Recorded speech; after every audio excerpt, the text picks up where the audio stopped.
আল্লাহ তাআলাকে আমরা কেমন ভাবে পাবো? আল্লাহকে পাওয়ার অব্যর্থ কৌশল কি? কোন কৌশল অ্যাপ্লাই করলে, কোন ওয়েগুলো অ্যাপ্লাই করলে, কোন কোন মাধ্যমে আমরা আল্লাহর নিকটবর্তী হতে পারি? How can we get closer to Allah সুবহানাহু ওয়া তাআলা? প্রত্যেকটা মানুষের, প্রত্যেকটা বান্দার, প্রত্যেকটা মুসলমানের রবের একজন প্রিয় বান্দা, খাঁটি বান্দা, মুমিন বান্দা, সবচেয়ে কাছের বান্দা হওয়ার দরকার। যুবক ভাইরা বলেন তো, সবাই আছে না নাই? ইমাম গাজ্জালী রহমতুল্লাহি আলাইহি বলেন, কেউ যদি কোনো কিছু মন থেকে পেতে চায়, হৃদয় থেকে চায়, এবং এটার জন্য সর্বোচ্চ দোয়া করে, চেষ্টা করে, চতুর্পাশের সব কিছুই তাকে সেই জিনিসটা পাওয়ার জন্য সহযোগিতার হাত বাড়িয়ে দেয়। সুবহানাল্লাহ পড়বেন না আপনারা? যদি আপনার স্বপ্ন আল্লাহ তাআলাকে পাওয়া হয়, আল্লাহর ভালোবাসা পাওয়া যদি আপনার জীবনের মূল লক্ষ্য হয়, আপনার চতুর্পাশের প্রত্যেকটি জায়গায়, প্রত্যেকটি অংশে, প্রত্যেকটি ক্ষেত্রে আপনি এমন কিছু মাধ্যম খুঁজে পাবেন, আল্লাহ এমন কিছু রাস্তা খুলে দিবে, যে রাস্তা আপনাকে আল্লাহর রাস্তায় চলতে সহযোগিতা করবে। সুবহানাল্লাহ পড়বেন না? কোরআনে আল্লাহ তাআলা বলেছেন, ওয়াল্লাযীনা জাহাদু ফীনা লানাহদিয়ান্নাহুম সুবুলানা। যেই বান্দা আমার রাস্তায় চেষ্টা করে, আমার রাস্তায় চলতে চায়, সে যদি একটা রাস্তা তালাশ করে, আমি আল্লাহ রাব্বুল আলামিন তার জন্য হাজার হাজার রাস্তা খুলে দেই। পড়েন সুবহানাল্লাহ। ওয়াল্লাযীনা জাহাদু ফীনা লানাহদিয়ান্নাহুম সুবুলানা। যে আমাকে পাওয়ার চেষ্টা করে, আমি আল্লাহ তার জন্য আমাকে পেতে হাজার হাজার রাস্তা ওপেন করে দিই। সুবহানাল্লাহ পড়েন। বুখারীর হাদিস, যে ব্যক্তি আল্লাহর সাক্ষাৎ পেতে ভালোবাসে, আল্লাহ তাআলা তার সাক্ষাৎ পেতে ভালোবাসে। সুবহানাল্লাহ পড়বেন না আপনারা সবাই? আহা, কি সুন্দর কথা! কোরআনে আল্লাহ তাআলা বলছেন, সিবগাতাল্লাহ ওয়া মান আহসানু মিনাল্লাহি সিবগা। তুমি যদি আমার রঙে রঙিন হয়ে যাও, আল্লাহ তাআলা বলছেন, তুমি যদি আমার রঙে রঙিন হয়ে যাও, আমি আল্লাহর ওয়াদা, আমিও তোমার রঙে রঙিন হয়ে যাব। সুবহানাল্লাহ পড়বেন না? এবং আল্লাহর রঙের চাইতে উত্তম রং দুনিয়াতে আর কি হতে পারে? তাহলে এসেন্স হচ্ছে এরকম, সারাংশ হচ্ছে এরকম, আমাদের এই ছোট্ট ক্ষণিকের জীবনে যদি আমরা আল্লাহ তাআলাকে পেতে চাই, তাহলে সেটার জন্য রাস্তা, পথ, একটা টিপস, একটা মাধ্যম খোঁজার দরকার আছে না নাই? এবং কেউ যদি আল্লাহর নিকটবর্তী হয়ে যায়, আল্লাহর প্রিয় বান্দা হয়ে যায়, যদি আল্লাহ তার নিজের আপন হয়ে যায়, প্রিয় হয়ে যায়, রব যদি খুশি হয়ে যায়, আমাদের কি চাওয়ার মতো, পাওয়ার মতো আর কিছুই থাকতে পারে যুবক ভাইয়েরা? আল্লাহ মানে তো তিনি, যিনি পুরো পৃথিবীকে সৃষ্টি করেছেন, তিনি যদি আমার হয়ে যান, পুরো পৃথিবীটাই তো আমার হয়ে যাবে, ঠিক কিনা বলেন? আজকে আমরা আল্লাহ তাআলাকে পাওয়ার অব্যর্থ কিছু কৌশল জানব। আমরা সকলেই মন থেকে বলছি ইনশাআল্লাহ। তাহলে আমি আগেই বলেছি, যদি আপনার ড্রিম হয় আল্লাহ তাআলাকে পাওয়া, and if you really focus on your dream, if you really concentrate on your dream, and you try your best, and you work very hard to achieve your dream, then definitely you will get it, inshallah. তুমি যদি স্বপ্ন পাওয়ার জন্য দিনরাত পরিশ্রম করো, ক্লান্তি লগ্নে, ক্লান্ত হয়ে গেছো, তাও ট্রাই, তাও চেষ্টা, তাও হার্ড ওয়ার্কিং করতে আছো, তোমাকে দেওয়ার মালিক একজন। আওয়াজ দিয়ে বলেন তো, তিনি কে? আসুন আমরা জেনে আল্লাহ তাআলাকে পাওয়ার কি কি উপায় রয়েছে। প্রথম উপায়, হয়তো অনেকে শোনেন না এই উপায়টা কখনো, আজকে প্রথম শুনছেন, হয়তো অনেকে আছেন এরকম। আল্লাহ তাআলাকে পাওয়ার প্রথম উপায় হচ্ছে আত্মশুদ্ধি। আত্মাকে পরিশুদ্ধ করতে হবে। কোরআনে আল্লাহ তাআলা বলছেন, কদ আফলাহা মান যাক্কাহা। সফল হয়েছে সে আত্মাকে পরিশুদ্ধ করেছে যে। সুবহানাল্লাহ পড়বেন না আপনারা? এই আত্মা, এই কলব, এই হৃদয়, এটা হচ্ছে সবচেয়ে দামি জিনিস। আপনারা সবাই লোকমান হাকিমের নাম শুনেছেন যুবক ভাইরা?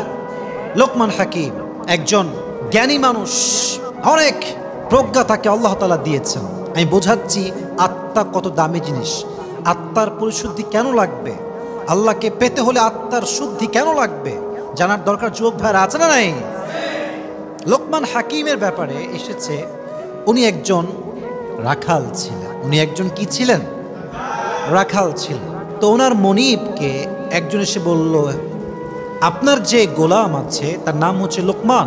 তো লোকমান যদিও ছাগল চড়ায়, ভেড়া চড়ায়, বাট সে সাধারণ কোনো মানুষ নয়। তার জ্ঞান, তার প্রজ্ঞা, তার উইজডম, তার ইলম, তার নলেজ এত বেশি, সে যখন কোথাও রাখাল হয়ে ছাগল চড়াতে যায়, চতুর্পাশে গায়ে মানুষ তার কাছে ভিড় করে, আর তার জ্ঞান, প্রজ্ঞাপূর্ণ কথা শুনে মানুষ অবাক দৃষ্টি তার দিকে তাকায় থাকে। সুবহানাল্লাহ পড়বেন না আপনারা?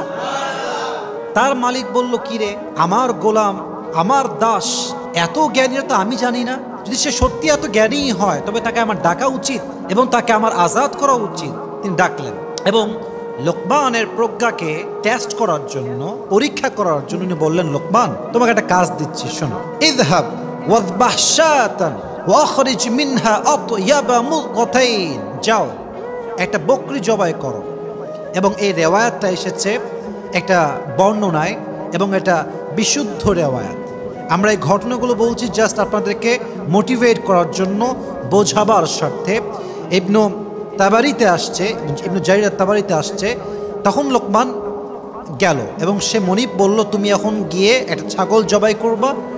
ছাগল জবাই করে ছাগলের সবচাইতে উৎকৃষ্ট অংশ, সবচাইতে উত্তম দেহের যে অংশ আছে এটাকে কেটে বের করে নিয়ে আসবা। লোকমান গেল, ছাগল জবাই করলো। ছাগল জবাই করে তার ভেতর থেকে সবচাইতে উত্তম অংশ, কলিজা, হাত, হৃদয় সে কেটে নিয়ে আসলো। এবার মালিক বলল, লোকমান, ইযহাব, আবার যাও, ওয়াযবাহ শাতান, একটা ছাগল জবাই করো, ওয়াখরিজ মিনহা আখবাথা মুযগাতাইন, এবং ছাগলের সবচাইতে নিকৃষ্ট অংশ, সবচাইতে নিকৃষ্ট দেহের অংশ বের করে নিয়ে আসো। লোকমান আবার গেল, ছাগল জবাই করলো, আবার সেই ছাগল থেকে ঠিক কলিজা কেটে নিয়ে আসলো, হার্ট, হৃদয় কেটে নিয়ে আসলো। মালিক বলল, লোকমান, আমি তো শুনছিলাম তুমি অনেক জ্ঞানী মানুষ, তোমার প্রজ্ঞা অনেক বেশি, বাট তোমার তো অবস্থা জিরো। তোমাকে বললাম সবচেয়ে উত্তম অংশ নিয়ে আসো ছাগলের, তুমি আনলা হার্ট, কল্ব, হৃদয়, কলিজা। তোমাকে আবার বললাম সবচেয়ে নিকৃষ্ট অংশ আনো, তুমি আবার কলিজা আনলা। তোমার তো জ্ঞানের পরিধি খুব বেশি, এটা ভালো মনে হচ্ছে না লোকমান? লোকমান বলছে, হে মনিব, আমার জ্ঞান বেশি না কম এটা তো পরের বিষয়, তবে এটা সত্য কথা, প্রত্যেকটি সৃষ্টি জীবের মাঝে, প্রাণীর মাঝে, জন্তুর মাঝে একটা অংশ আছে, একটা অঙ্গ আছে। যদি এটা ঠিক থাকে সব ঠিক থাকে, যদি এটা বেঠিক হয়ে যায়, নষ্ট হয়ে যায়, পুরো দেহটাই অচল হয়ে যায়। ঠিক কিনা বলেন? হাদিসে আসছে, আলা ইন্না ফিল জাসাদি মুযগা ইযা সালুহাত সালুহাতিল জাসাদু কুল ওয়া ইযা ফাসাদাত ফাসাদাতিল কুল। নবীজি বলছেন, প্রত্যেক মানুষের দেহে একটা অঙ্গ আছে, একটা অংশ আছে। এটা যখন ঠিক থাকে পুরো দেহটাই ঠিক থাকে, এটা যখন নষ্ট হয়ে যায়, বরবাদ হয়ে যায়, পুরো দেহকে বরবাদ করে যায় একজন, তিনি কে? এটা ঠিক, আপনার দেহ ঠিক। আচ্ছা বলেন তো, আপনার হার্ট যদি স্টপ হয়ে যায়, আপনি কি আর বাঁচতে পারবেন? যুবক ভাইরা বলেন তো দেখি, আপনার পারবেন কেউ বাঁচতে? কেউ বাঁচতে আমরা পারবো না। হার্ট, কলব, আত্মা সবচাইতে দামি জিনিস, এটা ঠিক তো সব ঠিক। তার মানে বোঝা গেল, যার আত্মা ঠিক নাই, যার হৃদয় ঠিক নাই, সে যত ভালো আমল করুক, সে যত ভালো কাজ করুক, সে যতই চেষ্টা করুক আল্লাহর কাছে যাওয়ার, সে কখনো আল্লাহর কাছে যেতে পারবে। ফার্স্ট অফ অল আপনাকে আত্মার পরিশুদ্ধ ঘটাতে হবে। যুবক ভাইরা রাজি আছেন তো ইনশাআল্লাহ? আর একটু ব্যাখ্যা দিই, ভালো করে বুঝে শুনে বুঝবেন, তাহলে আপনার জীবনটা পরিবর্তন হবে, কাজে দিবে। হয়তো আপনি এটা কখনো শোনেন না যা বলতেছি আমি আজকে আপনাকে। এই আত্মা, এটা হচ্ছে মোট 3 প্রকার। বলেন সবাই, কয় প্রকার? আমি আবার বলছি, বলেন সবাই, কয় প্রকার? 1 হচ্ছে সুস্থ দিল, 2 হচ্ছে অসুস্থ দিল, 3 নাম্বার হচ্ছে মৃত দিল। কোন দিলের সংখ্যা কি, ব্যাখ্যা কি, আমার চোখে চোখ রেখে সবাই শুনবেন। সবাই তাকবীর দেন, লিল্লাহি তাকবীর। সুস্থ দিল কি? কোরআনে আল্লাহ তাআলা বলছেন, ফালইয়াউমা লা ইয়ানফাউ মালু ওয়ালা বানুন ইল্লা মান আতাল্লাহা বিকলবিন সালিম। কিয়ামতের কঠিন দিনে সন্তান কাজে আসবে না, সম্পত্তি কাজে আসবে না, কোনো কিছুই কাজে আসবে না। ইল্লা মান আতাল্লাহা বিকলবিন সালিম, তবে যার আত্মা পরিশুদ্ধ হবে, হৃদয়টা সাফ হবে, যার আত্মা সুন্দর হবে, তার প্রশান্ত আত্মাকে আল্লাহ জান্নাতে প্রবেশ করাবে। সুবহানাল্লাহ পড়বেন না আপনারা? এটা হচ্ছে সুস্থ দিল, যেই দিলটা আপনার কিয়ামতের দিন জান্নাতের দিকে নিয়ে যাবে। এবার আসেন, অসুস্থ দিল কাকে বলে? অসুস্থ দিল আসলে কি?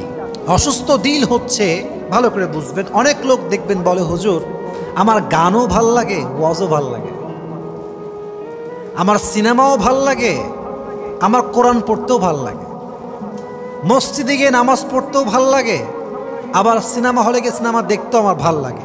বলেন তো সবাই এরকম লোক আছে না নাই? আচ্ছা। ফি কুলুবিহিম মারাদ, তাদের হৃদয়ে আছে রোগ। ফাযাদাহুমুল্লাহু মারাদা, তাদের রোগকে আল্লাহ তাআলা আরো বেশি বাড়িয়ে দিয়েছেন। এক্সাম্পল দেই, ভালো করে বুঝবেন। দেখেন, মাঝে মাঝে সাপ মানুষকে কামড়ায় কি কামড়ায় না? সাপের মাঝে একটা বিষ আছে না নাই?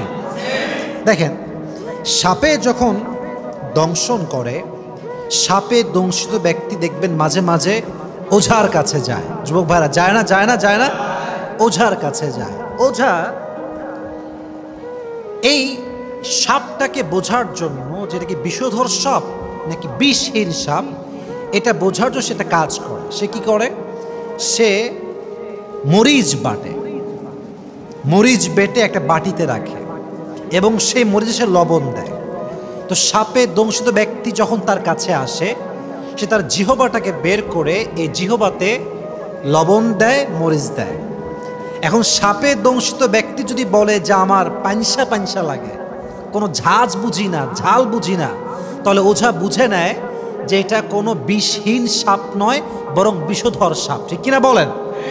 আচ্ছা, আর যদি সে বলে যে না, ঝাল লাগছে, লবণ লাগছে, তার মানে বোঝা যায় যে এই সাপটা বিষধর সাপ নয়, বরং বিষহীন সাপ তাকে দংশন করেছে। এবার বোঝেন, মানুষের জীবনে সবচাইতে বিষাক্তক সাপের নাম হচ্ছে শয়তান। এই শয়তান যখন মানুষকে ওয়াসওয়াসা দেয়, এটা বিষের মতো কাজ করে। সাপ যখন মানুষকে দংশন করে, সাপের বিষের প্রথম প্রভাব হচ্ছে মানুষের জিহবার স্বাদ হারিয়ে যায়। কোনটা ঝাল, কোনটা মিষ্টি, এটা সে আর টের পায় না। ঠিক তেমনিভাবে শয়তান যখন মানুষকে ওয়াসওয়াসায় ফেলে, ওয়াসওয়াসা হচ্ছে এটা বিষের মতো, এবং এই বিষের প্রথম প্রভাব হচ্ছে মানুষের ভেতর থেকে ইমানের স্বাদ হারিয়ে যায়। তখন সে সিনেমা দেখলেও ভাল লাগে, ওয়াজ শুনলেও ভাল লাগে, মসজিদে যাইতেও ভাল লাগে, সিনেমা হলে যাইতেও ভাল লাগে। এটা হচ্ছে অসুস্থ দিল। এটা কি দিল যুবক ভাইয়েরা? এটা হচ্ছে অসুস্থ দিল। অতএব বোঝা গেল, এই স্বাদ যদি আমরা নষ্ট করতে না চাই, তাহলে ইমানকে রক্ষা করবার দরকার। যুবক ভাইয়েরা, আছে না নাই? 3 নাম্বার দিল হচ্ছে মৃত দিল, মরা, যেই রুহে আর রুহ নাই, মরে গেছে আত্মাটা, একদম আত্মাটাই শেষ, বিনষ্ট হয়ে গিয়েছে। এটা কেমন? আল্লাহ তাআলা নিজে বলছেন। আল্লাহ বলছেন, ওয়ালাকাদ দারানা লিজাহান্নামা কাসীরাম মিনাল জিন্নি ওয়াল ইনস, জাহান্নামে আমি নিক্ষেপ করব জিন জাতিকে এবং মানব জাতিকে। পুরো জাহান্নামটা ভর্তি থাকবে জিন জাতি দ্বারা এবং মানব জাতির দ্বারা। কারা তারা? লাহুম কুলুবুল লা ইয়াফকাহুনা বিহা, আমি আল্লাহ মন দিয়েছি, মন দিয়ে ভাবতে চায় না। ওয়ালাহুম আয়ুনুল লা ইউবসিরুনা বিহা, আমি আল্লাহ চোখ দিয়েছি, চোখ দিয়ে দেখতে চায় না। ওয়ালাহুম আযানুল লা ইয়াসমাউনা বিহা, আমি আল্লাহ কান দিয়েছি, কান দিয়ে শুনতে চাই না। এরা কারা? আল্লাহ বলছেন, উলাইকা কাল আনআমি বাল হুম আযাল, এরা হচ্ছে চতুষ্পদ প্রাণীর মতো। আল্লাহ বলছেন না না না না, শুধু চতুষ্পদ প্রাণী নয়, বাল হুম আযাল, বরং এই মানুষগুলো চতুষ্পদ জন্তুর চাইতেও খারাপ। নাউজুবিল্লাহ পড়বেন না আপনারা?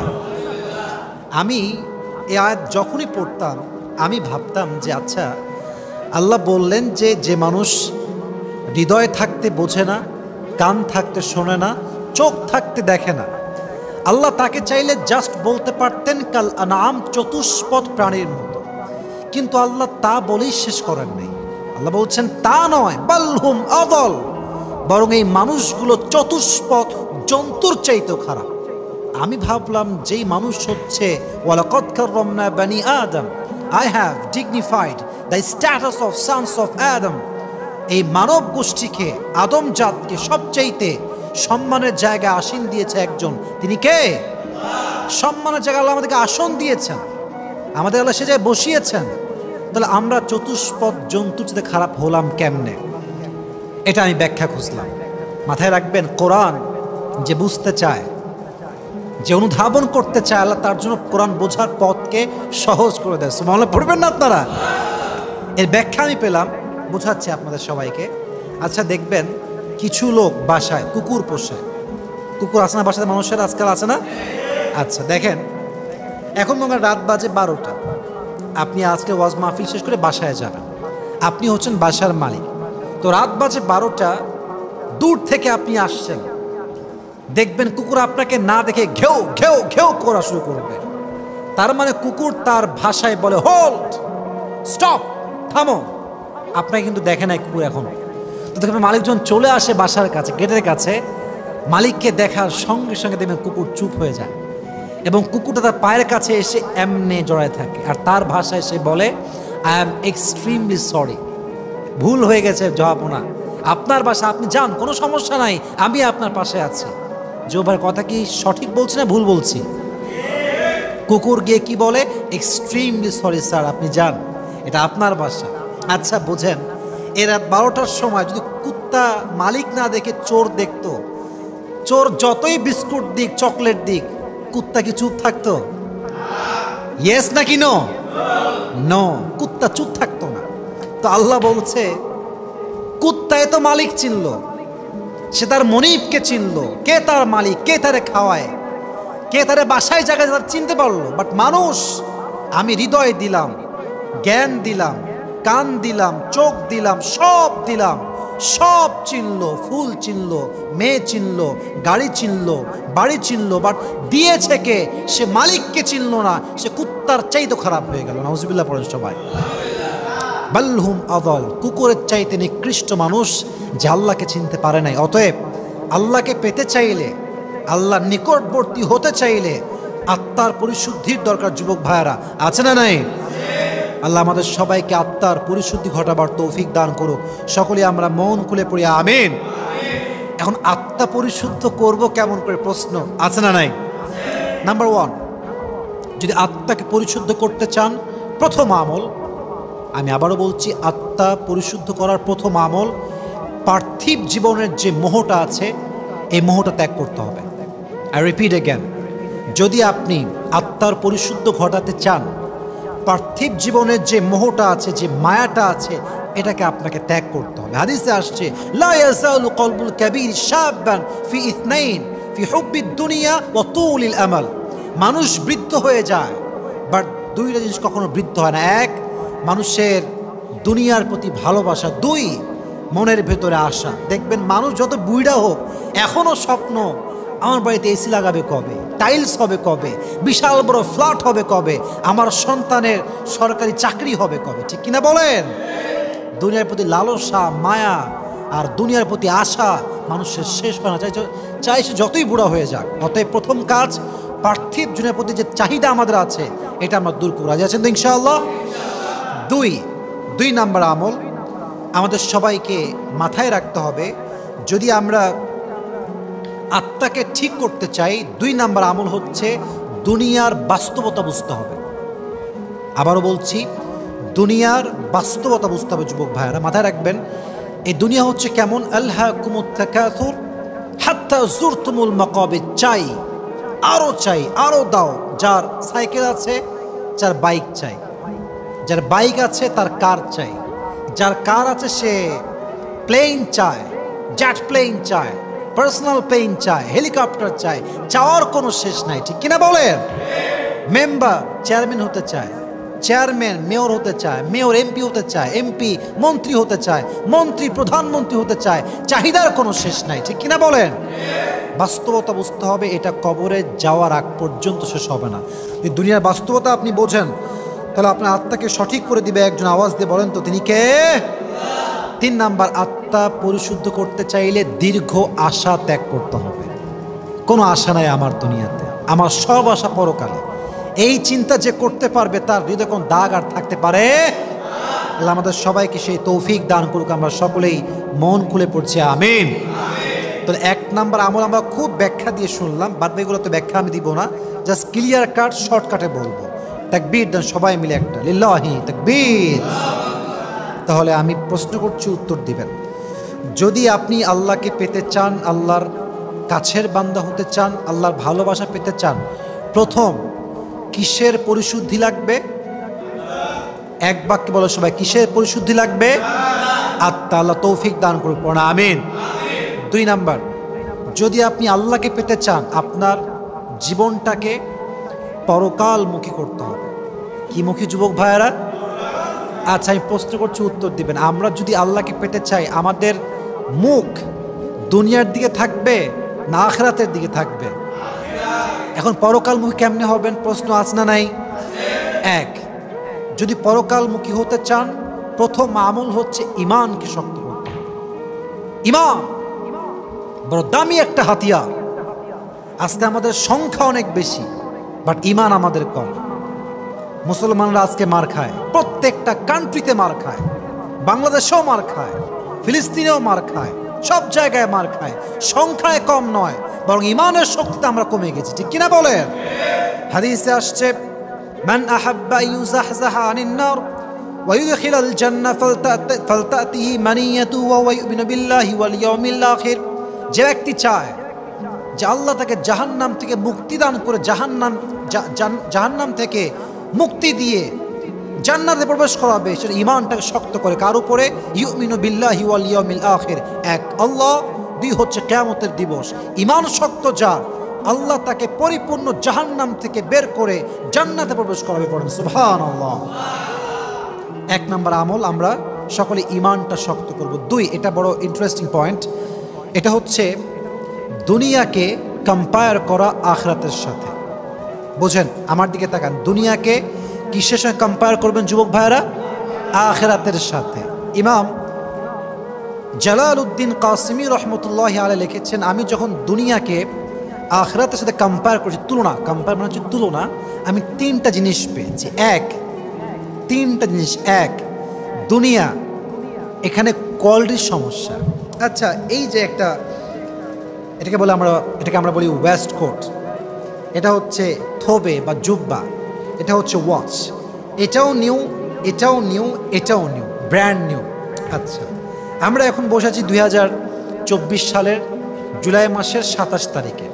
আচ্ছা, আপনি ভাবেন তো, ঠিক এই জুব্বাটা, এই ওয়েস্ট কোটটা, এই ওয়াচটা, এই সব কিছু ঠিক 2028 সালের 27শে জুলাই, 4 বছর পরে, এটার কালার বা কোয়ালিটি এটা কি এমন থাকবে না ফ্যাকাশে হয়ে যাবে? থাকবে না। কোয়ালিটি স্থায়ী নয়, অস্থায়ী। বাট পরকালে যখন আপনি যাবেন, আপনার যে চেহারা, আপনার যে যৌবন, আপনার যে ফিগার, আপনার যে বডি, আপনার যে অ্যাট্রাকশন, যে চেহারা, যে রূপ, এটা যেমন শুরুতে থাকবে শেষ পর্যন্ত তেমনই থাকবে। সুবহানাল্লাহ পড়ে। 10 বছর বয়সে চেহারার রং একরকম, 20 বছরে একরকম, 25 বছরে আর এক রকম, 40-এ পা রাখলে আর এক রকম, 50-এ আর এক রকম। কোয়ালিটি সেম না। আজকে এক কোয়ালিটি, কালকে আর এক কোয়ালিটি। আজকে এক ব্র্যান্ডের কোয়ালিটি ভালো, কালকে আর এক ব্র্যান্ডের কোয়ালিটি ভালো। তার মানে এটার কোয়ালিটির কোনো স্থায়িত্ব নাই। বাট আখিরাতের স্থায়িত্ব আছে না নাই? দুই, দুনিয়াতে, কথা কি আমার বোঝা যায়? দুনিয়াতে সমস্যা হচ্ছে কোয়ান্টিটির সমস্যা। কোয়ান্টিটি মানে হচ্ছে সংখ্যা। আচ্ছা, মনে করেন আমরা এখন আছি ঢাকাতে, ফর এক্সাম্পল, আপনার নামে ঢাকা লিখে দিলাম, পুরো ঢাকাই আপনার, পুরো ঢাকাটাই আপনার। অনেক বড় জায়গা কিন্তু ঢাকা, বিশাল বড় প্লেস, বিশাল বড় রাজত্ব আপনি পেয়েছেন। যতই পান আপনি, তারপরের দিন ভাববেন যে দুবাইয়ের রাজধানী পাইতাম, খুব ভালো হইতো। কথা ঠিক কিনা বলেন যুবক ভাইরা? যতই আপনি পান, সংখ্যা যতই বেশি হোক, আরো চাই, আরো চাই, আরো চাই, এই মনোমাইন্ড আছে না নাই? আখিরাতে যাওয়ার পরে আল্লাহ যখন আপনার প্রত্যেকটা চাহিদা পূরণ করবেন, প্রত্যেকটা চাওয়া পূরণ করবে, এত দিবে আল্লাহ যে আপনার আল্লাহকে বলতে বাধ্য হবেন আপনি যে আল্লাহ আমি আর চাই না, এটাই এনাফ আমার জন্য। সুবহানাল্লাহ পড়েন সবাই। কোয়ান্টিটির সমস্যা দুনিয়ার সঙ্গে আখিরাতের। 3 নাম্বার, আখিরাত হচ্ছে স্থায়ী আর দুনিয়া হচ্ছে অস্থায়ী। দুনিয়াতে যে সম্পত্তি, ঘর বাড়ি, টাকা পয়সা, BMW, কার, বাইক, বউ বাচ্চা, সন্তান, মোবাইল ফোন, সব কালকে মরলেই এটা আপনার সন্তানের নামে হয়ে যাবে, ঠিক কিনা বলেন? এটা স্থায়ী না, এটা হচ্ছে অস্থায়ী। অতএব বোঝা গেল, পরকালমুখী হতে চাইলে আমাদের সবাইকে এই 3টা বিষয়, ঈমান শক্ত করতে হবে 1 নাম্বার। 2 নাম্বার, দুনিয়াকে আমরা পরকালের সাথে কম্পেয়ার করবো। 3 নাম্বার, আমরা সবাই পরকাল সম্পর্কে জ্ঞান অর্জন করব। পরকাল জীবনটা কি, কেমনে শুরু হবে, বিচার দিবস কেমনে হবে, কোন কোন বিচার হবে, কোন বিচারের শাস্তি কি হবে, এটা যত বেশি জানবেন আপনার আমল তত বাড়বে। যত আমল বাড়বে আল্লাহর সঙ্গে আপনার বন্ধুত্ব তত সুন্দর হবে। সুবহানাল্লাহ পড়েন। তো 2 নাম্বার হচ্ছে কি মুখী হওয়া লাগবে, ভুলে গেছেন, পরকালমুখী। বলেন সবাই কি মুখী হওয়া লাগবে, পরকাল। মাশাআল্লাহ। 3, কেউ যদি আল্লাহর নিকটবর্তী বান্দা হতে চায়, যেটা বলবো এখন এটা কোনো অল্টারনেটিভ ওয়ে নাই, এটা হচ্ছে নামাজ। বলেন সবাই কি লাগবে যুবক ভাইরা, নামাজ।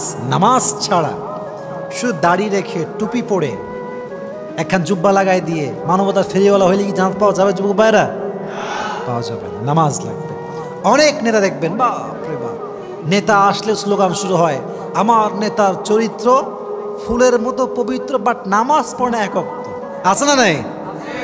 তাহলে বোঝা গেল নামাজ হচ্ছে মুসলমানদের জীবনের এত বড় একটা হাতিয়ার যে নামাজের দ্বারাই একজন মুসলমান আল্লাহর সবচেয়ে নিকটবর্তী বান্দা হয়ে যায়। সুবহানাল্লাহ পড়বেন না আপনারা সবাই? কোরআনে আল্লাহ তাআলা বলছেন ফাসজুদ ওয়াক্তারিব, যে তোমরা আমার নিকটবর্তী বান্দা হতে চাও, যে তোমরা আমার প্রিয় বান্দা হতে চাও, আমার কাছে আসতে চাও, ফাসজুদ সিজদায় লুটিয়ে যাও, তোমার কাছে সবচেয়ে আপন হয়ে যাবে একজন, তিনি কে? আমি তোমার সবচেয়ে নিকটবর্তী হয়ে যাব। ফাসজুদ, prostate, ওয়াক্তারিব and be closer to your Lord, সিজদায় লুটিয়ে যাও আর রবের সবচেয়ে কাছের বান্দা হয়ে যাও। সুবহানাল্লাহ। আচ্ছা দেখেন, এই নামাজটা কিন্তু আসলে কোরআন হাদিসে কোথাও নাই। নামাজটা হচ্ছে একটা ফার্সি শব্দ। আবারও বলছি, নামাজটা কি শব্দ যুবক ভাইরা? ফার্সি শব্দ। আরবি শব্দ হচ্ছে সালাত। টমেটোর সালাদ এইটা না। সালাত মানে হচ্ছে গেট ক্লোজার, নিকটবর্তী হওয়া। যে ব্যক্তি নামাজ পড়ে, 5 ওয়াক্ত ঠিকঠাক মতো পড়ে, আল্লাহ বলছে সে দুনিয়ার থেকে আমার আরো বেশি নিকটবর্তী হয়ে যায়। সুবহানাল্লাহ পড়বেন না আপনারা?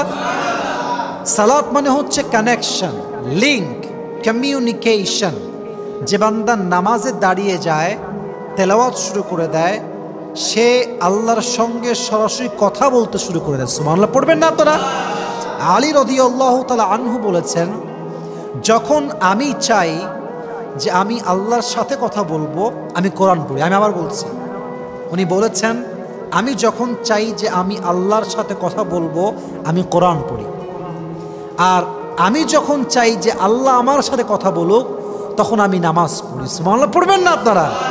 নামাজ হচ্ছে মুসলমানকে আল্লাহর সবচেয়ে নিকটবর্তী বান্দা বানিয়ে দেয়। আল্লাহর ভালোবাসা পাওয়ার সবচেয়ে অব্যর্থ কৌশল হচ্ছে নামাজ। এটা ব্যর্থ হয় না যুবক ভাইরা। ওমর ফারুক রাদিয়াল্লাহু তাআলা আনহু জীবনের শেষ মুহূর্তে একটা খবর নিয়েছেন, এটার নামই হচ্ছে নামাজ। সুবহানাল্লাহ পড়ে সবাই। আচ্ছা বলেন তো সবাই, আমাদের শেষ নবীর জীবনের শেষ কথা ছিল কি? বলেন সবাই, ছিল কি? এই হাদিসগুলো আমি আমার ওয়াজে অসংখ্যবার বলেছি। কেন নামাজ ছিল শেষ কথা, কেন নামাজ ছিল বারবার বলেছি। যে যুবক ভাইরা, নামাজ নাই যার, আল্লাহর ভালোবাসা নাই। আল্লাহ সবাইকে আমাদের 5 ওয়াক্ত নামাজ বা জামাত আদায় করার তৌফিক দান করুক। আমার সকলে মন খুলে পড়ছি আমিন। 4 নাম্বার আমল হচ্ছে, শর্টকাটে আমরা বলছি, জাস্ট বলে শেষ করে দিচ্ছি আমরা, যেহেতু সময় আমাদের বেশি একটা নেই, আমাদের আরও কাজ করতে হবে। 4 নাম্বার হচ্ছে আব্বা আম্মার খেদমত লাগবে। কিসে খেদমত লাগবে যুবক ভাইরা? আব্বা আম্মার খেদমত লাগবে। দেখুন, আপনি যত বড় পীর হন, যত বড় আউলিয়া হন, কুতুব হন, মাজার শরীফের পীর হন, বাপ মা যদি আপনার উপর নারাজ হয়ে যায়, খোদার কসম কোনো পীর জান্নাত যেতে পারবে না যুবক ভাইরা। ঠিক কিনা বলেন? রিদাউর রব্বি ফি রিদাইল ওয়ালিদাইন ওয়া সাখতুর রব্বি ফি সাখতিল ওয়ালিদাইন। আল্লাহর সন্তুষ্টি হচ্ছে আব্বা আম্মার সন্তুষ্টির ভিতরে, আল্লাহর অসন্তুষ্টি হচ্ছে আব্বা আম্মার অসন্তুষ্টির ভিতরে। যারা আব্বা আম্মা রাজি, হাদিস বলছে তার উপরে আল্লাহ নিজেই রাজি। সুবহানাল্লাহ পড়েন। আব্বা আম্মার খেদমত লাগবে। এবং সবচেয়ে বড় বিষয় জানেন, বাবা মার খেদমত করলে সবচেয়ে বড় নিয়ামত পাওয়া যায়। অনেক আছে, আমি জাস্ট একটা মেনশন করছি, তো সময় খুবই সংক্ষেপ। একটা বড় প্লাস পয়েন্ট, পজিটিভ সাইড, আব্বা আম্মার খেদমত করলে সেই বান্দা মুস্তাজাবুদ দাওয়া হয়ে যায়। সে দোয়া করার সাথে সাথেই আল্লাহ তার দোয়াকে কবুল করে। দোয়া করার সঙ্গে সঙ্গেই কবুল। হাদিসে আসছে, নবীজি ইন্তেকালের পূর্বে, ওয়াফাতের পূর্বে বললেন, শোনো হে ওমর, হে আলী, আমার পরে এখানে একজন হজ করতে আসবে, তার নাম হবে ওয়াইস, তার শাখা হবে কর, তার গোত্রের নাম হবে কর। তুমি ওমর, তুমি আলী। কারা এরা? দুইজনই খলিফা এবং দুইজন দুনিয়াতে জান্নাতের সার্টিফিকেট পেয়েছে। সুবহানাল্লাহ নাই আপনাদের সবার? তোমরা দুইজন তার কাছে দোয়া চেও। তো হজের সময় আসলো, ওমরে ফারুক সবাইকে ডাকলেন, সবাই আসো এদিকে। হ্যাঁ ভাই, কোন গোত্রের কে আছো? দাঁড়িয়েছে একজন। তোমার নাম কি? অমক। তুমি কি ওয়াইস নামে কাউকে চেনো? বলছে হ্যাঁ চিনি, আমার ভাতিজা হয়, আমি তার চাচা। বলছে কোথায় এসে? বলছে ওকে কি করবে, ও মাথার তো ছিঁড়া, বোকা টাইপের ছেলে, কি লাগবে ওকে, কি দরকার? বলছে ওর মাথার তার না, তোর মাথার তার ছাড়া ওর অ্যাড্রেস বল, কোথায় আছে সে? বলছে অমুক জায়গায় গিয়ে ছাগল চড়ানোর জন্য, আমাকে অ্যাড্রেস দেন আপনি। অ্যাড্রেস নিয়ে গেছে সবাই মিলে। ওমরে ফারুক গিয়েছেন, আলীও গিয়েছেন। তো গিয়েছে ওমরে ফারুক, দেখছেন গিয়ে যে ওয়াইস কর্মী নামাজ পড়ছে পাহাড়ের টিলার পাশে। তো যখন সে বুঝে গেছে পেছনে কেউ দাঁড়িয়ে আছে ঘোড়ার গাড়িতে করে, কেউ এসেছে সাওয়ার হয়ে, খুব শর্টকাট নামাজ শেষ করেছেন, খুব শর্টকাট, খুব দ্রুত নামাজ শেষ করে ফেলেছেন। তো এবার যখন সালাম ফিরিয়েছেন, বলছে ভাই আপনারা কারা? সে কিন্তু জানা যে এটা অমর, এটা আলী, চেনে না কাউকে। ভাই আপনি কে, কই থেকে আসছেন আপনারা? তো বলছে ভাই তোমার নাম কি? বলছে আমার নাম হচ্ছে ওয়াইস। আপনার গোত্রের নাম কি? বলছে আমার গোত্রের নাম হচ্ছে কর। তো বলছে কি ব্যাপার ভাই, আপনারা আমাকে এত প্রশ্ন কেন করছেন, আপনারা কারা? তো আলী বলছে আমার নাম হচ্ছে আলী, ওয়াইসমুহু ওমর, ইনি হচ্ছেন খলিফাতুল মুসলিমিন ওমর ফারুক রাদিয়াল্লাহু তাআলা আনহু। এটা শুনে তার দুই চোখের অশ্রু ঝরতে শুরু করছে। আমিরুল মুমিনিন, আমি আপনার জন্য দোয়া কেমনে করি? হে আলী, আপনার জন্য দোয়া আমি কেমনে করি? আপনার তো আমার চাইতে অনেক অনেক উঁচু বংশের মানুষ, অনেক কাছের বান্দা আল্লাহ। এবার তারা বলছে ওয়াইস, এই দোয়া আমি চাচ্ছি না, বরং নবী বলেছে তোমার থেকে দোয়া চাইলে দোয়া চাওয়ার সঙ্গে সঙ্গে সে দোয়া কবুল হয়ে যাবে। সুবহানাল্লাহ পড়বেন না আপনারা? কিন্তু কেন দোয়াটা কবুল হবে কেন? নবীজি বলেছেন ওয়াইস তার মায়ের এত খেদমত করেছে, সে দোয়ার জন্য হাত তুললে তার হাত কখনো আল্লাহ খালি ফিরিয়ে দেয় না। সুবহানাল্লাহ পড়বেন না আপনারা? আল্লাহ আমাদের সবাইকে আব্বা আম্মার দোয়া নেওয়ার তৌফিক দান করুক। আমরা সকলেই মন খুলে পড়ছি আমিন। 5 নম্বর, আল্লাহর নিকটবর্তী বান্দা হতে চাইলে সবর লাগবে, ধৈর্য। ধৈর্য আছে যার, সেই হচ্ছে আল্লাহর সবচেয়ে প্রিয়। জাস্ট 1 মিনিট সময় নিচ্ছি সবর কাকে বলে বোঝাবার স্বার্থে। সবর মিন্স পেশেন্স। সবর মানে হচ্ছে ধৈর্য। It includes aspects of being self disciplined, remaining spiritually steadfast and showing fortitude when especially faced with adversity or setbacks.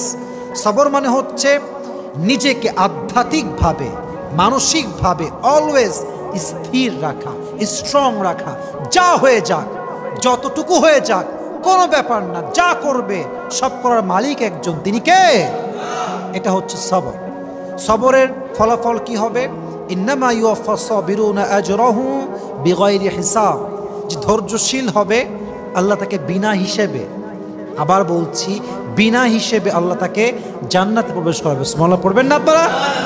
Those who are patient, Allah will give them Jannah without account, কোনো হিসাব ছাড়া একদম আল্লাহ জান্নাতে তাকে ঢুকাই দিবে বিনা হিসাবে। সুবহানাল্লাহ পড়েন সবাই আপনারা? তাহলে 5 নাম্বার লাগবে সবর। বলেন সবাই কি লাগবে যুবক ভাইরা?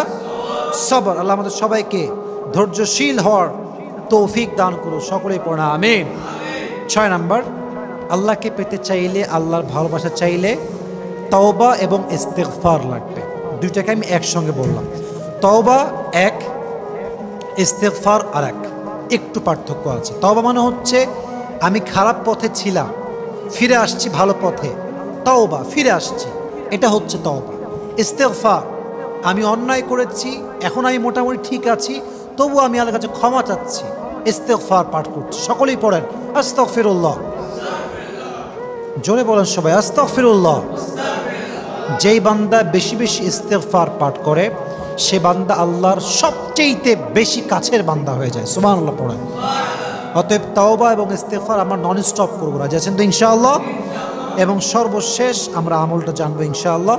সর্বশেষ আমল, যে বান্দা আল্লাহর সবচেয়ে কাছের বান্দা হতে চায় তাকে যে আমলটা করতে হবে সেটা হচ্ছে এই প্রত্যেক দিন যতটুকু পারা যায় সর্বোচ্চ সাধ্য অনুযায়ী কোরআনটা আমরা পড়ব। 5 পৃষ্ঠা, 2 পৃষ্ঠা, 3 পৃষ্ঠা, 1 পৃষ্ঠা, যাই হোক পড়ব, আমরা বাদ দিব না। মনে করেন যে এশারের পরে আপনি সূরা মুলক পড়বেন। বলেন সবাই কি পড়বেন যুবক ভাইরা? যে ব্যক্তি এশার পরে সূরা মুলক পড়ে ঘুমায়, মানিআতুম মিন আযাবিল কবর, যদি সেই বান্দা সেই দিন বা রাতে মারা যায় তার কবরের সমস্ত আযাব আল্লাহ মাফ করে দেন। ফজরের নামাজের পর সূরা ইয়াসিন পড়বেন, খুব কম, এই তো 4-5 পৃষ্ঠার একটা সূরা পড়বেন। সূরা ইয়াসিন যে ব্যক্তি তেলাওয়াত করে ফজর নামাজের পরে, সারা দিনের সমস্ত বিপদ থেকে, আপদ থেকে, বালা থেকে আল্লাহ তাকে রক্ষা করে। সুবহানাল্লাহ পড়বেন না আপনারা? আচ্ছা, প্রত্যেক নামাজের পরে আয়াতুল কুরসি পাঠ করবেন। যে ব্যক্তি আয়াতুল কুরসি পাঠ করে প্রত্যেক 5 ওয়াক্ত নামাজের পরে তেলাওয়াত করে, আল্লাহ হাবিব বলেছেন লাম ইয়ামনাহু মিন দুখুলিল জান্নাহ ইল্লাল মাউত, তার মাঝে আর জান্নাতের মাঝে কোনো দেওয়াল থাকে না মৃত্যু ছাড়া। সে মরে না তাই সে জান্নাতে যায় না, সে মরলেই জান্নাতি হয়ে যাবে। সুবহানাল্লাহ পড়বেন না আপনারা? একদম বেসিক কিছু আমল বললাম। ফজরের পরে সূরা ইয়াসিন পড়বেন, মাগরিব পরে সূরা ওয়াকিয়া পড়বেন, এশার পরে সূরা মুলক পড়বেন, আর প্রত্যেক 5 ওয়াক্ত নামাজের পরে আয়াতুল কুরসি মুখস্থ করে তেলাওয়াত করবেন। রাজি আছেন তো ইনশাআল্লাহ? আল্লাহ আমাদের সবাইকে এই 7টি আমল বেশি বেশি করার তৌফিক দান করুক। আমরা সকলেই মন খুলে পড়ি।